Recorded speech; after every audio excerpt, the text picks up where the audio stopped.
The second Robin, Jason Todd, died at the hands of the Joker during the events of the 1988 storyline A Death in the Family, which allowed DC readers to call in and vote whether or not Robin would live or die. Over 10,000 votes were casted, with the final outcome being only 72 votes apart, favoring Jason's death, of course. A Death in the Family is one of the most significant storylines in Batman's history, and has caused a ripple effect within his mythology in the years since. If you want more info on it and what exactly transpired, I reviewed the storyline a while back on my channel if you want to check it out.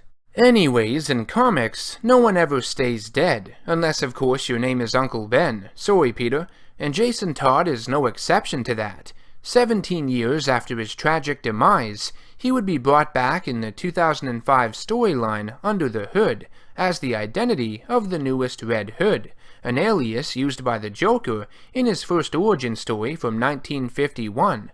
Now, the seeds of Jason's resurrection had been planted a few years prior, in 2003, within the storyline Hush, where Clayface dons the appearance of Todd to make it look like he was the true identity of the title villain. But it wasn't until Judd Winnick wrote the Under the Hood story that Todd's return from the dead became a reality. It's revealed that following the events of the 2005 to 2006 storyline Infinite Crisis, Jason Todd was brought back to life months after his death. His corpse surges to life in his coffin, and he crawls out of the ground. He's found wandering around like a zombie, a shell of his former self, and is taken to the hospital. Afterwards, he is found by Talia al Ghul and brought to the fortress of her father, Ra's al Ghul. She spends a year trying to fix him, but to no avail. She decides to try throwing him into the rejuvenating Lazarus Pit, which works, and sparks memories back into him. He ends up leaving the fortress and learns of not only his death, but that Batman had spared the Joker, despite him being responsible for the death of his partner Robin. Todd would decide to don a new identity, the same his killer once had, in order to exact his revenge and set things right in his eyes. As Red Hood, Todd quickly makes an impact in Gotham, initiating an all-out war against Black Mask's criminal empire, taking over various gangs through intimidation. He ends up kidnapping the Joker and beating him to near death with a crowbar. The clown gets a taste of his own medicine. It doesn't take long before the Red Hood is confronted by Batman, who notices the skill he displays, something he finds very familiar. Jason Todd is revealed as the true identity of Red Hood, even though Bruce initially doesn't believe it. The storyline culminates with Batman explaining that he had failed Jason, that he tried to save him, and that he's sorry. Todd counters by saying that he had forgiven Batman for not saving him, but can't forgive the fact that he let the Joker live despite all the evil he has committed. He believes Batman has been blind and ignorant to it all this time, and that his moral compass gets in the way of true justice. If the roles had been reversed, and Batman had died and not Robin, he would have chased Joker to the end of the earth and killed him. Batman responds by saying Jason never understood, and that killing anyone, especially the Joker, would be too easy. If he goes down that road, there is no turning back. Jason would end up throwing Batman a gun and forcing him to decide, either kill him or kill the Joker, his pick. The Dark Knight manages to incapacitate Jason with a slice of a batarang, but Joker detonates explosives that had been planted in the building prior by Todd, and Batman seemingly loses Robin all over again. Now, I'm going to be honest, I've never been a big fan of Jason Todd's revival itself, with the reanimation and Lazarus Pit and everything. I think it's kind of weak, all things considered, a bit forced and hokey.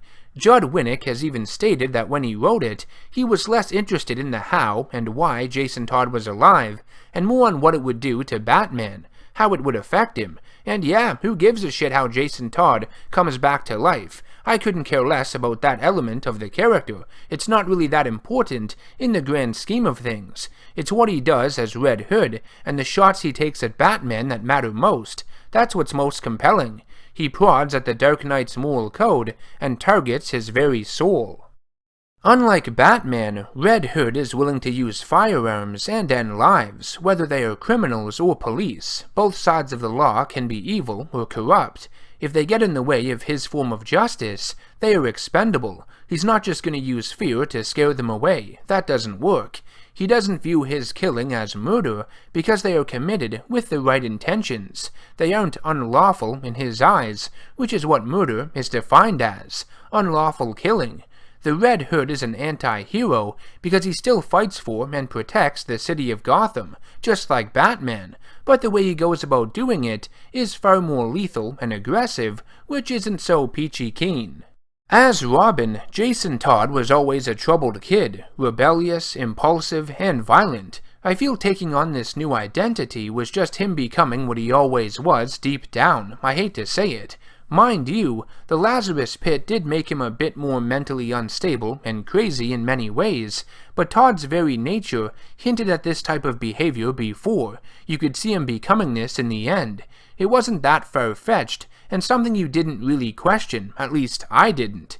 The Red Hood persona fit Jason like a glove, sad to say. You need to keep in mind, though, that just because his actions aren't as ethical as many other heroes found in the DC universe, his intentions are still somewhat pure, all things considered. I had mentioned that the Red Hood is an anti-hero, and he is. In recent years, he has made an attempt to improve his public image, and has teamed with the likes of Arsenal, also known as Speedy or Red Arrow, the sidekick of Green Arrow. Alongside Arsenal, he would also start up the group known as the Outlaws, which featured Starfire, Bunker, Artemis, Wingman, and Bizarro of all people. In the 2009 Batman and Robin series, he also donned a new costume, more in line with Joker's original Red Hood design, to look more superheroic with the cape and everything. He would get a sidekick named Scarlet, a former follower of Professor Pig, but would still find himself at odds with Batman. Killing people does that, you know. Honestly, this costume makes him look more evil in my opinion. The Red Skull doesn't look very cheerful. How about a smiley face? I mentioned this in my review of A Death in the Family, but Jason Todd will always be Batman's biggest failure. Bruce ignored the signs and turned his back on his instincts, knowing Jason wasn't ready to be Robin. He was too young and unstable to take on the role. Jason hadn't accepted the death of his parents, which created a nasty chip on his shoulder. His aggression and anger was a poison, and not only did Batman fail in saving him from death, but he failed Jason as a mentor in many ways. He matured into the wrong type of person, or at least the type of person Batman never would have wanted him to become. What do you guys think of Jason Todd, the Red Hood? Let me know in the comment section down below. If you enjoyed the video, make sure to hit that subscribe button and bell icon to be notified of all future content I release on here. Also, help support the channel by heading over to patreon.com/channelNerdGasm to make videos like these possible and keep the YouTube dream alive. Thanks for watching, and I will see you in the next one. Take care.